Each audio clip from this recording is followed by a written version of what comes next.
Our final speaker tonight will be Peter van der Graaf, who's going to talk about, who serves as the executive chair of several Vancouver-based technology companies. He's a successful technology entrepreneur, and he has, in fact, over 25 years of experience leading companies through multiple financing, operational buyouts, mergers, and acquisitions. And today he's going to tell us a very interesting story about Wavemakers.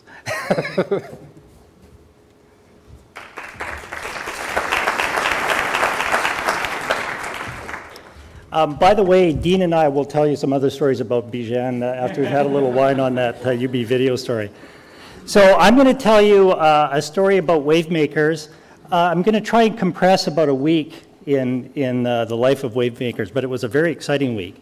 And because this is a discussion about partnerships, we had financial partners, we had very nice venture capital partners, and we had not quite as nice venture debt partners on the financial side.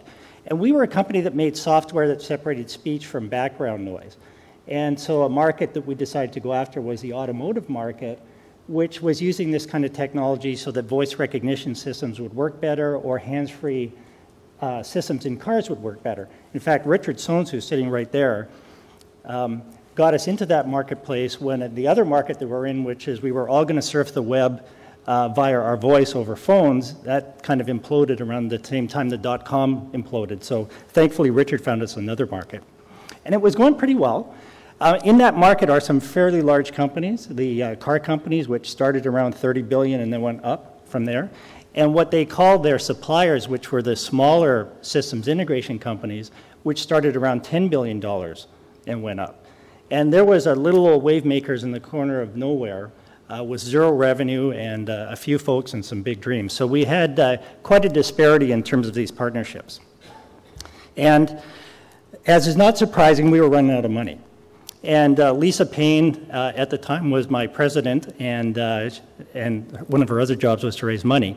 And we went up and down all the coast. We must have talked to anyone with a heartbeat. I'm sure that some of the people we talked to didn't actually have heartbeats, but we would talk to them anyways.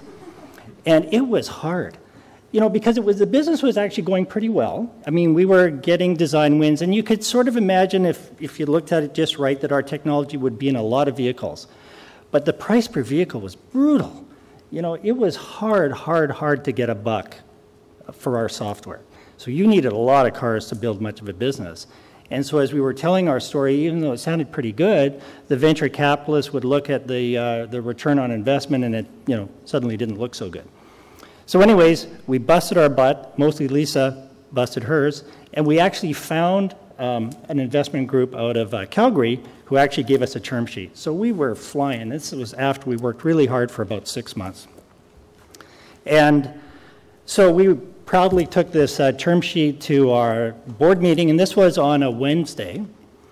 And we were sort of softening up the fact of our existing investors at times were tough out there, and you know, it was going to be hard to get a new investor, and maybe the kind of valuation that we got at the height of the bubble were going to be a little bit hard to maintain.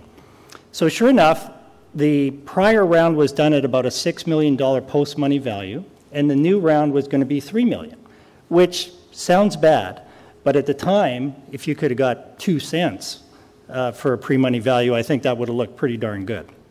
So anyways, we felt pretty proud. We brought the term sheet to the boardroom, and one of our partner venture capitalists decided we're not going to support the company. And you know, for those of you that have raised capital, the first thing the new money looks at is to the old money straight in the eye to make sure that they're going to come along, because who knows the story better than the people who are already investors. So when one of your existing investors says no thanks, that is a huge problem. So that was Wednesday.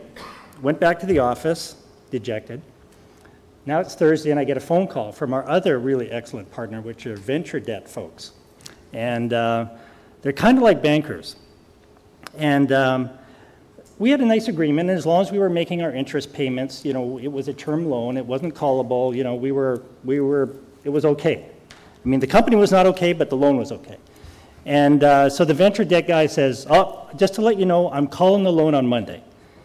And I said, you can't do that. It's a term loan. We don't have any material adverse change clauses. We're making our interest payments. You can't call the loan. Oh, we've talked to the best lawyers in the country. We're calling the loan. So then I felt pretty bad, and then I felt worse. So now that was Wednesday. On Thursday night, one of the nicer partners as you move towards the customer came up to visit us, and these were one of our tier 1 suppliers, or potential customers. And these are big companies, and it's hard to warm them up to a little company out of the middle of nowhere. But I had a sense that things were going bad. So the prior Sunday, I was saying, I'm desperate. What am I going to do? So I had an idea, and I called up the voicemail of the CEO of the company. And so this was a relatively small company. It was only about $10 billion. And I said, hey, just to let you know, I've got some new investors coming in. If you'd like to have a look at the company, now would be the time. So they came up Thursday night. We had a very nice dinner. We sold the business Friday at lunch for $30 million. Thank you.